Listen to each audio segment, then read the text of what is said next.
Hey, how's it going, everybody? We are back with another Madden video today. Today, we are actually concerning ourselves with the Madden 21 beta that came out last night. If you don't have a beta code or don't have access, you can try and get one on Twitter through, I think some of the teams are giving them out, as well as the Madden official Twitter, and I think even Ultimate Team's Twitter might be giving some codes out, so try and hit them up there. See if you can get a code to get in. But here are kind of my opinions, and before we get into those opinions and what's new, don't forget to like and subscribe. We're going to be coming back full force come Madden 21 on August, I think 25th for me. I'll wind up buying the 3 days early version, so yeah. So I think first thing we'll pop into real quick on the beta are like the new abilities on the players that are actually in the betas. So Pat Mahomes has comeback on, which is reduce zone objectives while losing. As long as this takes the place early on of the like Homer and stuff, I feel like this could be a really good ability early in the game. Of course, they took out like specific route type running elite things. So short out elite is better catching on short outside numbers routes. Deep out the same, but on deep routes outside the numbers. And then we have mid out elite as well. So short, mid, and deep outs. And then there's mid in as well, which is better catching on medium passes inside the numbers. So I mean short in and deep in as well for guys that don't have it in the game, but it does exist. El Toro is an ability on Chris Jones and I believe Grady Jarrett. Dominant bull rush wins for max pass rush points.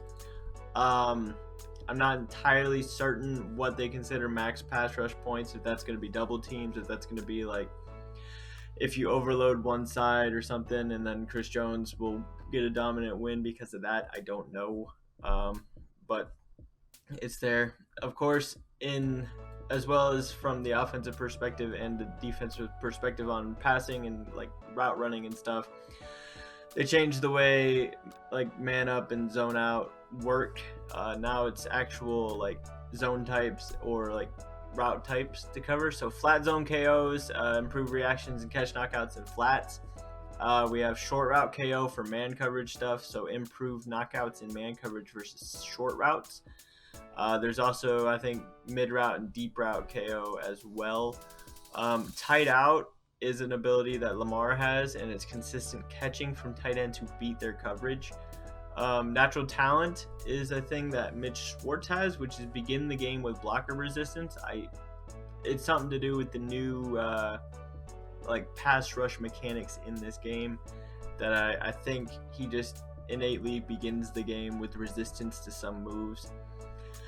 The deep end zone KO, which is improved reactions and knockouts from deep inside zones. This is something Earl Thomas has, so that's going to be like your cover 2s or your cover 3 like high, like blue flats or blue coverage bubbles.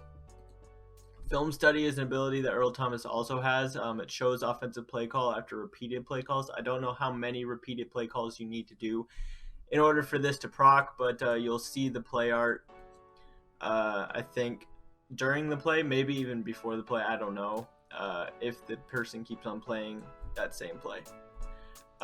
Then deep route knockout is again like the improved knockouts in man coverage versus deep.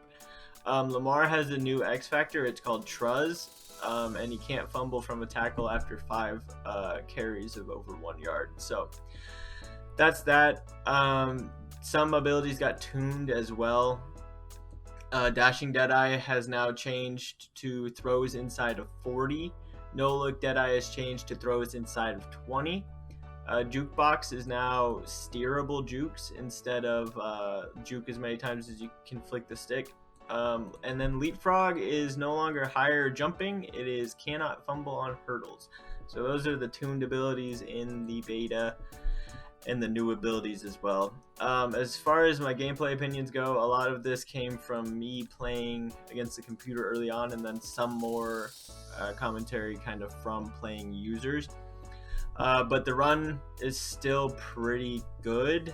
I feel like outside runs have been nerfed a little bit, but as far as inside stuff, like it's an easy 3 to 4 yards minimum if you just run down people's throats this year. I had a guy run, I think, halfback base on me twice and had runs go up for like 97 yards. And a lot of that has to do with, like, for whatever reason, they nerfed the user speed. I mean, I kind of agree, kind of disagree. I think buttoning on shouldn't let you be as fast if you switch to a guy mid-play, but like if you're usering a guy, you should have full control over him. But also with offense and defense, I feel like they really tried to change the way agility works and stuff, because like a lot of guys, you would cut with them or you try and change directions and they just like stop, like dead stop in their place before they start going again. So I think players feel a lot heavier this year is a good way to kind of say it, I guess. Running backs especially. And I mean, it's really tough to cover like with a lurker this year. So it's going to be interesting to see how that goes, if that changes. I will say though, when playing against the Ravens, for whatever reason, both times, well, a lot of the time with the Chiefs, and then the one time I played against the Ravens online, I was also using the Chiefs. And for whatever reason, read options and stuff, a lot of the times I'd get like a whole team crash on them. So like a guy would pull and make a good read with Lamar, but the entire secondary was on him already. So I don't know what that is going to bring, if that's going to get changed, but I feel like the Ravens especially got punished for like reads and stuff. And we'll see. The quarterback powers and stuff that they have on there are still pretty good, but yeah, it's interesting. I tried to use the like set your zone depth thing a little bit. It didn't seem to do too much, but I do feel like if you get a guy who keeps running the same play to the same depth over and over and over again, it will be useful. I had a guy that I thought was going to keep running like these 10-yard outs, but as soon as I tried to switch those set depths, he switched it up on me and got a throw over the back of my defense. So it'll be kind of an interesting chess match, I think, with that stuff. The secondary pursuit angles have definitely improved. A lot of times I'd be out in the open field, or my opponent would be out in the open field running, and you'd see the free safety or the cornerback from the far side kind of angling to cut him off instead of like running straight at him like they used to do. So they have improved that quite a bit.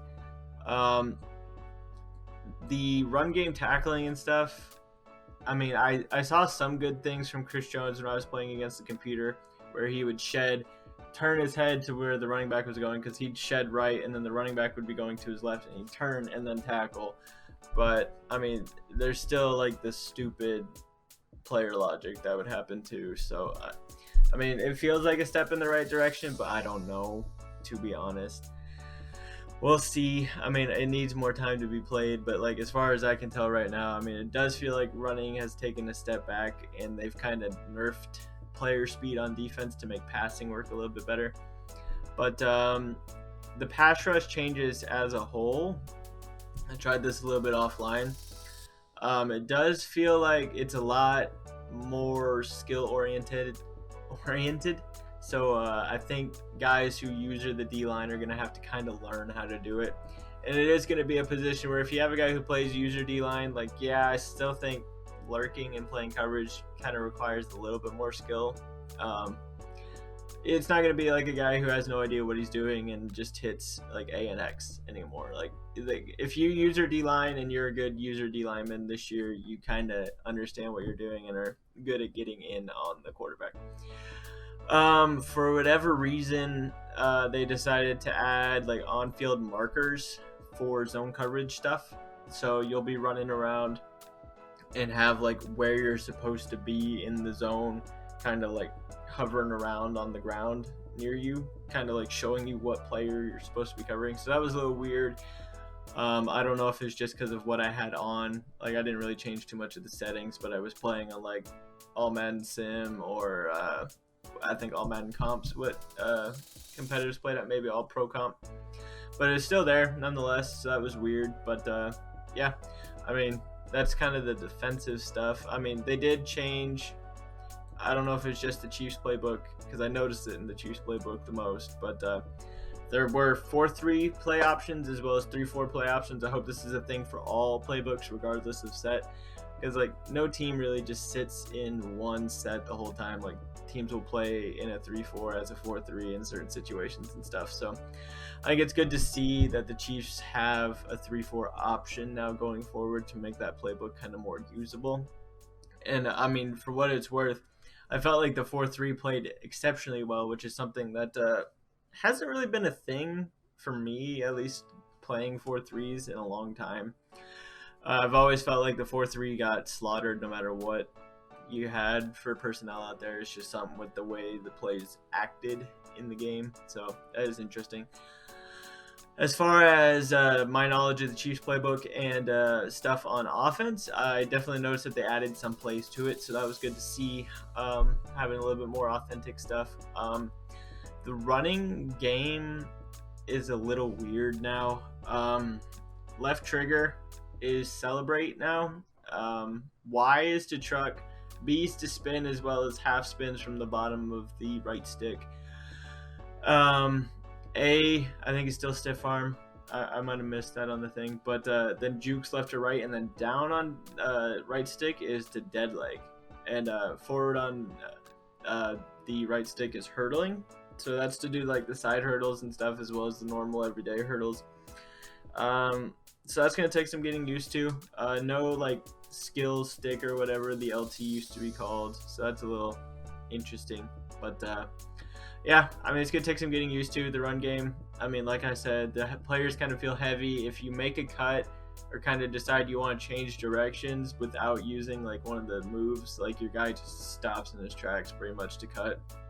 And I don't know if that's just because it's lower rated running backs, because there wasn't really any high rated guys in the game for running back stuff. So it could just be that it's lower rated players and they just kind of stick it whenever they go. But I don't know. Like, I felt like it was pretty much every running back was kind of doing that, and Lamar would still do it as well, running with the quarterback. So, interesting, but, you know, it's going to take some getting used to. I think there's something done to try and kind of, I guess, curb the running game a little bit. So, I mean, it is what it is. Offensive line blocking AI still will make the occasional mistake on like toss and screen plays where they'll kind of just be running into oblivion when there's a guy right in front of them. I do feel like the screenplay blocking in general is a little bit better. I felt like they actually picked up blocks and allowed you to gain yards, as well as being able to pass the screen pass and have the running back actually be out there open. So I don't know if that's just early game stuff or what. But at least right now, the screenplays seem to be a little bit better. Quarterback now has keep give icon on read option plays and give keep on RPOs. So that's a thing. The quarterback throw power limitation changes I had happened to me twice, and they're both very strange situations. Both times, neither quarterback were being hit.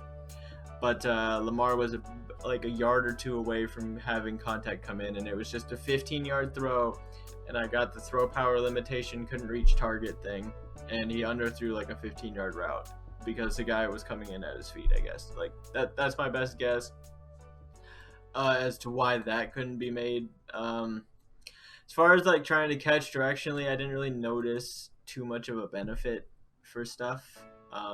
It might just take some getting used to or getting better at it to see the pluses for it. But I think the one thing I took from receivers and catching and stuff was even still, with all these added things, you would have a guy catch a ball, take 2 steps, have like a defender run past him, he'll just drop it. Like, I've had that happen multiple times now. It's still a thing. I don't understand why it happens, but yeah. It's a thing, and it still occurs, and it's quite irritating to watch a guy take like 2 steps, have a defender run past him, and just the ball's on the ground. Oh, didn't catch it.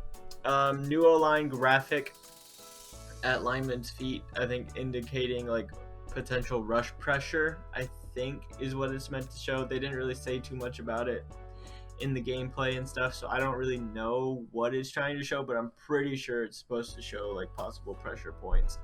So it's like, I think 3 or 4 lines, or like 4 or 5 lines on either side, kind of showing like where the pressure could be coming from on these guys' assignments, and trying to I think give a little bit better showing to the user, like where possible pressure could be coming from.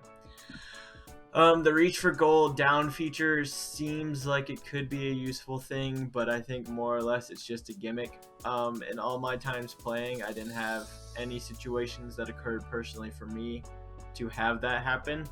I did get it to proc against the computer a couple of times where they reached across. It does seem like basically if you get that animation to happen, you're going to get the touchdown, you're going to get the first down. So that's interesting to see if that will change accuracy wise or not, or if it's just kind of if they do that, you get your down or your touchdown. Yeah, you can also adjust. This is something I noticed when I was trying to tweak stuff. You can adjust deep and intermediate catching in coaching options, as well as you can adjust both offense and defense at the same time in coaching options, which I don't remember being a thing. It may have been a thing, and I just forgot to notice that. But I do like that. That'll let you make your defensive adjustments while you're on offense to kind of keep the other player on his heels on offense if you do make defensive changes on offense. So the last really big note I have is the Throttle Sack is a useful kind of thing. It kind of just added last ditch to every player is effectively what it is, but I think it's going to be a little bit better because it's not just going to like randomly throw up a ball. I think at least in my experience when doing it, it kind of went towards the receiver you're trying to throw to. So I think as long as you can find a spot that like your receiver doesn't have too much going on underneath them or something like that, you can throw out of the hit and definitely avoid getting a sack in a key situation. So that's about it for my opinions on Madden 21. It was good to see. For whatever reason, I guess I should mention before I get out of here, Tyreek's an X Factor now, which is awesome. Lamar still had trouble throwing as well. They didn't do his throw accuracy justice, so I hope to see that the cover athlete gets a little bit better treatment. But yeah, that's going to do it for me. Hope you guys did enjoy. If you guys do have the Madden 21 beta and have opinions of your own, let me know down below. But that's pretty much wrapping things up here. Don't forget to like and subscribe, and I will catch you guys in the next one.